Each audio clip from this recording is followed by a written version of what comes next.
মৰমৰ ছাত্ৰ-ছাত্ৰীসকল, আজি অখণ্ড সংখ্যাৰ পূৰণ আৰু পূৰণৰ বিধিসমূহ আমি জানি লওঁ আহাচোন। তোমালোকে ইতিমধ্যে পূৰ্ণ সংখ্যাৰ পূৰণ সকলোৱে বুজি পাইছা।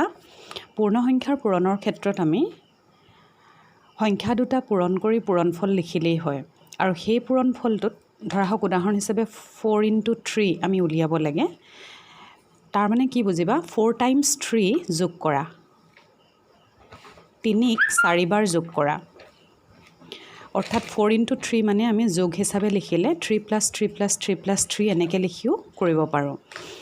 একেদৰে যদি অখণ্ড সংখ্যাৰ ক্ষেত্ৰত চোৱা যায়, যে উদাহৰণস্বৰূপে আমি লৈছোঁ 3 × -2, অৰ্থাৎ -2ক 3 বাৰ যোগ কৰিব লাগিব। 3 × -2ক যোগ কৰিব লাগিব।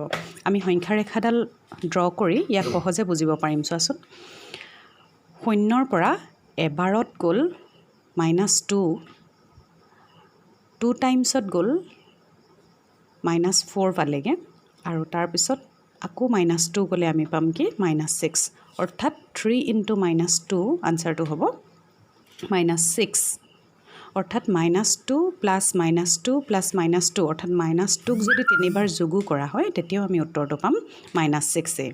অৰ্থাৎ আমি জানিব লাগিব যে এই অখণ্ড সংখ্যাকেইটাক যদি আমি A আৰু B বুলি ধৰি লওঁ, আৰু তাৰে এটা ধনাত্মক অখণ্ড সংখ্যা, ধৰা হওক Aটো ধনাত্মক অখণ্ড সংখ্যা আৰু B যদি ঋণাত্মক অখণ্ড সংখ্যা হয়, তেনেহ'লে ইয়াৰ উত্তৰটো হ'ব কিমান?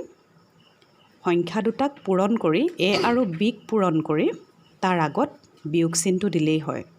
অৰ্থাৎ আমি প্ৰথমতে অখণ্ড সংখ্যা বুলি নাভাবি পূৰ্ণ সংখ্যা বুলি যদি সংখ্যা দুটাক ধৰোঁ, অৰ্থাৎ 3 আৰু 2ক মাইনাছ চিনটো নাই বুলি ভাবি যদি পূৰণ কৰি লওঁ, তেতিয়া উত্তৰটো 6 পাম। তাৰপিছতে আমি চাব লাগিব যে মাইনাছ আৰু প্লাছ দুটা অখণ্ড সংখ্যাৰ এটা যদি ধনাত্মক আনটো ঋণাত্মক হয়, তেনেহ'লে প্লাছে মাইনাছে মাইনাছ হ'ব। গতিকে পূৰণ ফলটোৰ আগত আমি মাইনাছ চিনটো দিব লাগিব। অৰ্থাৎ এটা ধনাত্মক আৰু এটা ঋণাত্মক অখণ্ড সংখ্যাৰ পূৰণফল সদায় এটা ঋণাত্মক অখণ্ড সংখ্যাই হ'ব। দুটা ঋণাত্মক অখণ্ড সংখ্যাৰ পূৰণৰ ক্ষেত্ৰত আমাৰ কি হ'ব? এতিয়া ঋণাত্মক যদি দুয়োটাই হয়, তেনেহ'লে আমি জানো যে মাইনাছে মাইনাছে কি হয়? প্লাছ হয়। গতিকে আমি দুটা ঋণাত্মক অখণ্ড সংখ্যা পূৰণ কৰিলে উত্তৰটো সদায় আমি ধনাত্মক অখণ্ড সংখ্যা একোটাই পাম। অৰ্থাৎ আমি A আৰু B বুলি যদি অখণ্ড সংখ্যা দুটাক ধৰোঁ, তেনেহ'লে -A × -B = সদায় A × B হ'ব। এইকেইটা কথা আমি 6তো শিকি আহিছিলোঁ যে প্লাছ আৰু প্লাছ দুটা অখণ্ড সংখ্যা যদি ধনাত্মক হয়, তেনেহ'লে তাৰ পূৰণফলটো সদায় ধনাত্মকেই হ'ব।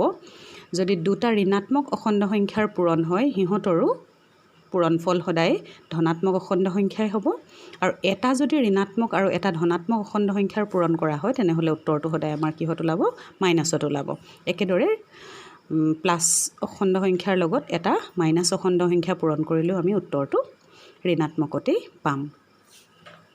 এতিয়া তলৰ তালিকাখন এনেদৰে তোমালোকৰ পেজ নম্বৰ 8ত এটা শ্ৰেণী কাৰ্য দিয়া আছে। কাৰ্যটো এইটো। এই শ্ৰেণী কাৰ্যত তালিকাখন পূৰণ কৰিবলৈ দিছে। মই তাৰে এটা উদাহৰণ তোমালোকৰ কাৰণে কৰি দিছোঁ। এইটো চাই তোমালোকে সেই কামটো ঘৰত কৰিব পাৰিবা।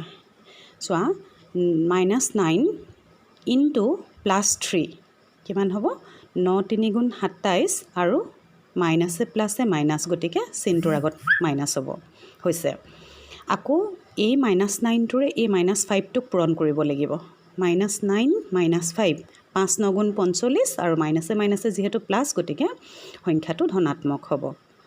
আকৌ একেদৰে 9 আৰু 4ক পূৰণ কৰিলে 4 × 9 = 36, আৰু মাইনাছে মাইনাছে কি হ'ব? প্লাছ হ'ব। গতিকে সংখ্যাটো ধনাত্মকতেই ওলাব। ঠিক একেদৰে মই আৰু কেইটামান এইকেইটা খালী ঠাই দি থৈছোঁ, তোমালোকে নিজেই পূৰণ কৰিবা। কিন্তু -4ৰ লগত এই -5টো পূৰণ কৰিলে কিমান পাম আমি? 20 পাম। অৰ্থাৎ মাইনাছে মাইনাছে প্লাছ হ'ব, গতিকে +20। একেদৰে 50ৰ লগত যদি আমি -5 ইনটু কৰোঁ, তেনেহ'লে কিমান হ'ব? 5 × 50 = 250 পালোঁ। আৰু লগতে মাইনাছে প্লাছে মাইনাছ হ'ল কাৰণে আমি এইটো ঋণাত্মক অখণ্ড সংখ্যাত উত্তৰটো পাম। এনেদৰে তোমালোকে বাকীকেইটাও পূৰ কৰিব নিশ্চয় পাৰিবা। আৰু পেজ নম্বৰ 8ত থকা গৃহ কাৰ্যটো কৰি পেলাবা। এতিয়া চোৱা অখণ্ড সংখ্যাৰ পূৰণৰ ধৰ্মসমূহ বা বিধিসমূহ কি কি। আমি যোগৰ ক্ষেত্ৰত যিদৰে বা বিয়োগৰ ক্ষেত্ৰত যিদৰে অখণ্ড সংখ্যাৰ বিধিসমূহ শিকিছিলোঁ, একেদৰে পূৰণ সাপেক্ষেও আমাৰ কিছুমান বিধি আছে, সেই বিধিসমূহ জানিলোঁ। পূৰণ সাপেক্ষে আবদ্ধ বিধিৰ ক্ষেত্ৰত আমাৰ চোৱা, যিকোনো দুটা অখণ্ড সংখ্যা আমি পূৰণ কৰিলে পূৰণ ফলটো এটা অখণ্ড সংখ্যাই পাম। হয় সি বিয়োগে বিয়োগ মানে দুয়োটাই ঋণাত্মক অখণ্ড সংখ্যাৰ পূৰণফলেই হওক, এটা ঋণাত্মক এটা ধনাত্মক সংখ্যাৰ পূৰণফলেই হওক আমি, বা দুয়োটা ধনাত্মক সংখ্যাৰ অখণ্ড সংখ্যাৰ পূৰণফলেই হওক, প্ৰত্যেকটোৱেই আমাৰ প্ৰত্যেকটো পূৰণফলেই হ'ব একোটা অখণ্ড সংখ্যা। গতিকে আমি ক'ব পাৰোঁ যে পূৰণ সাপেক্ষে আবদ্ধ বিধি অখণ্ড সংখ্যাবিলাকে মানি চলে। 2 নম্বৰটো আছে পূৰণ সাপেক্ষে ক্ৰম বিনিময় বিধি। ক্ৰম বিনিময় মানে হৈছে কি, ক্ৰমৰ সাল সলনি ঘটোৱা। অৰ্থাৎ প্ৰথম অখণ্ড সংখ্যাটো 4 আৰু 4ৰ লগত 16 পূৰণ কৰা হৈছে, সেইটোক যদি আমি ওলোটাই কৰোঁ, অৰ্থাৎ 16 × 4ও যদি লিখোঁ, তেতিয়াও কিন্তু আনচাৰটো একেটাই হ'ব। বা বিয়োগৰ মানে ঋণাত্মক অখণ্ড সংখ্যা এটা ধৰি লৈ আমি যদি কৰোঁ -4 × 16, যদি তাক 16 × -4ও কৰা হয়, তেতিয়াও কিন্তু উত্তৰটো -64 ওলাব। এনেদৰে আমি ক্ৰমৰ সাল সলনি কৰিও দেখা গ'ল যে অখণ্ড সংখ্যাবিলাকৰ পূৰণৰ ক্ষেত্ৰত মানৰ কোনো পৰিৱৰ্তন নহয়, অৰ্থাৎ পূৰণ ফল একেটাই থাকে। গতিকে আমি ক'ব পাৰোঁ যে অখণ্ড সংখ্যা দুটা যদি A আৰু B বুলি ধৰা হয়, তেনেহ'লে A × B = সদায় B × A হ'ব। বা অখণ্ড সংখ্যাবিলাকে পূৰণত ক্ৰম বিনিময় বিধি মানি চলে। নেক্সটটো হৈছে কি, 3 নম্বৰ বিধিটো অখণ্ড সংখ্যাক শূন্যৰে পূৰণৰ ধৰ্ম। শূন্যৰে পূৰণ কৰিলে আমি পূৰ্ণ সংখ্যাবিলাকৰ ক্ষেত্ৰত জানো, যিকোনো পূৰ্ণ সংখ্যাকে শূন্যৰ লগত পূৰণ কৰিলে উত্তৰ শূন্যই হয়, পূৰণফল শূন্যই হয়।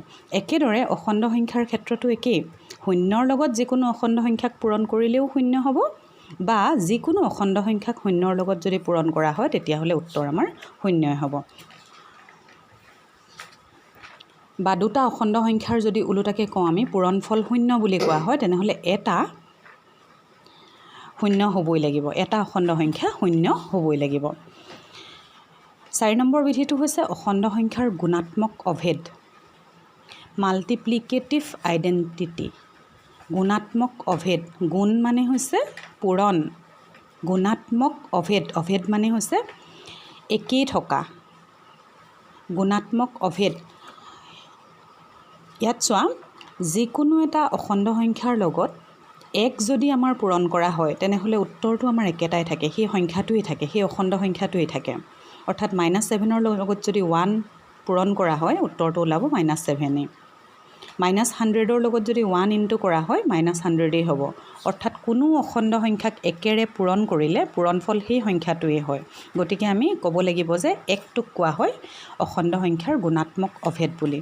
অৰ্থাৎ 1 পূৰণ কৰিলে সংখ্যাটোৰ কোনো সাল সলনি নহয়। অৰ্থাৎ A যদি যিকোনো এটা অখণ্ড সংখ্যা হয়, তেনেহ'লে A × 1 সদায় A হ'ব উত্তৰ। নেক্সট বিধিটো হৈছে পূৰণ সাপেক্ষে অখণ্ড সংখ্যাৰ সহযোগ বিধি। সহযোগ বিধি বুলি কওঁতে আমাৰ তাত 3টা অখণ্ড সংখ্যা ল'ব লাগিব, A B C। ধৰা হওক আমি A - 3 বুলি ধৰিছোঁ, B 2 বুলি ধৰিছোঁ, আৰু C অখণ্ড সংখ্যাটোক -5 বুলি ধৰিছোঁ। তেনেহ'লে ইহঁতৰ যিকোনো দুটাক প্ৰথমতে পূৰণ কৰি তৃতীয়টোক অখণ্ড সংখ্যাক যদি পূৰণ কৰা যায়, তেতিয়া যিটো উত্তৰ ওলাব, প্ৰথমটোক বাহিৰত ৰাখি B আৰু Cক একেলগে পূৰণ কৰি 1 তাৰপিছত পূৰণ কৰিলেও উত্তৰ কিন্তু একেটাই ওলাব। ইয়াত চোৱা, তেনেকেই কৰা হৈছে, ব্ৰেকেটটো মই দি দিছোঁ সেইটো কাৰণে। A B C, প্ৰথমতে B আৰু Cক পূৰণ কৰি -10 পোৱা গৈছে, তাৰ লগত 1 পূৰণ কৰিছোঁ, 30 হৈছে। আকৌ যদি আকৌ ব্ৰেকেটটো চোৱা, A আৰু Bৰ মাজত দি Cটোক বাহিৰত ৰখা হৈছে, A আৰু Bক পূৰণ কৰি -6 পোৱা গৈছে, আৰু তাৰ লগত Cক পূৰণ কৰোঁতেও 30 পাইছোঁ, অৰ্থাৎ পূৰণফল একেই পাইছোঁ। সেইটো কাৰণে আমি ক'ব লাগিব যে A B C যদি 3টা অখণ্ড সংখ্যা হয়, তেনেহ'লে A B যিকোনো দুটাৰ পূৰণফলৰ লগত তৃতীয়টো পূৰণ কৰিলে সদায় উত্তৰ একেই থাকিব। অৰ্থাৎ এই ক্ষেত্ৰত আমি ক'ব লাগিব যে অখণ্ড সংখ্যাসমূহে পূৰণত সহযোগ বিধি মানি চলে। আৰু এটা বিধি আছে, সেইটো হৈছে অখণ্ড সংখ্যাৰ বিতৰণ বিধি। বিতৰণ বিধিটো হৈছে কি চোৱা, যোগৰ সাপেক্ষে বিতৰণ বিধি। প্ৰথমতে চোৱা, a × b + c মানে হৈছে কি, a এটা অখণ্ড সংখ্যা, b আৰু c অখণ্ড সংখ্যা, তিনিওটা অখণ্ড সংখ্যাৰ b আৰু c যোগ কৰি তাৰ লগত যদি 1 পূৰণ কৰা হয়, তাৰ অৰ্থটো হৈছে কি, a ৰ লগত b পূৰণ কৰা আৰু তাৰ পাছত 1 আৰু c পূৰণ কৰাটোকে বুজায়। অৰ্থাৎ ইয়াকেই কোৱা হয় অখণ্ড সংখ্যাৰ বিতৰণ বিধি বুলি। প্ৰথমতে আমি বাওঁ পক্ষত কি আছে সেইটো চাই লওঁ। চোৱা, a × b + c, তাৰ মানে কিমান, a ৰ মানে আমি ধৰি লৈছোঁ -2, b মানে -3, c মানে -6। তেন্তে আমি কৰি চালে ওলাব যে 1 বাহিৰত ৰাখি b + c প্ৰথমতে কৰি লৈছোঁ উত্তৰ, b + c ৰ উত্তৰটো ওলাইছে -9। তাৰপিছতহে আমি a ৰ লগত তাক পূৰণ কৰিছোঁ, 18 পাইছোঁ। একেদৰে সোঁপক্ষত আমি কি পাইছোঁ চোৱা, a × b, এইটো আছিলে সোঁপক্ষ, a × b + a × c। এতিয়া কৰিলে আমি একেটাই পাম উত্তৰ, a × b কৰিছোঁ প্লাছ a × c কৰোঁতেও কি পাইছোঁ, উত্তৰ 18 ওলাইছে। গতিকে যোগ সাপেক্ষে অখণ্ড সংখ্যাই পূৰণৰ বিতৰণ বিধি মানি চলে, সেই কথাটো প্ৰমাণিত হ'ল।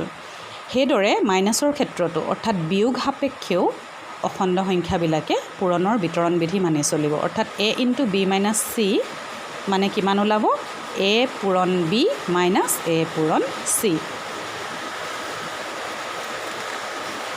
এতিয়া মই তোমালোকক 1.2ৰ অনুশীলনীৰ এটা অংক কৰি দিছোঁ, 1 আৰু 2 নম্বৰৰ। আৰু পিছৰখিনিও যদি তোমালোকে বিধিবিলাক ভালদৰে বুজি পাইছা তেনেহ'লে কৰিব পাৰিবা ভিডিঅ'টো চাই। সত্যাসত্য বিচাৰ পূৰণ কৰাটো নিশ্চয় বুজি পাইছা। পূৰণ কৰিবলৈ যিকোনো দুটা সংখ্যাক ব্ৰেকেট দি তৃতীয়টো পূৰণ কৰিলেই বেছি ইজি হ'ব বাবে মই তেনেকৈ কৰি দিছোঁ। 2 নম্বৰটোত সত্যাসত্য বিচাৰ কৰা মানে তোমালোকে সদায় চাবা যে বাওঁপক্ষত সমান চিনৰ বাওঁফালে থকা সংখ্যাকেইটাৰ পৰা কিমান উত্তৰ পাবা আৰু সোঁপক্ষৰ পৰা কিমান পাবা। দুয়োটাই যদি সমান হয় তেনেহ'লে সি সত্য বুলি প্ৰমাণিত হ'ব। এনেদৰে তোমালোকে 1.2ৰ অংকখিনিও কৰিবলৈ যত্ন কৰিবাচোন।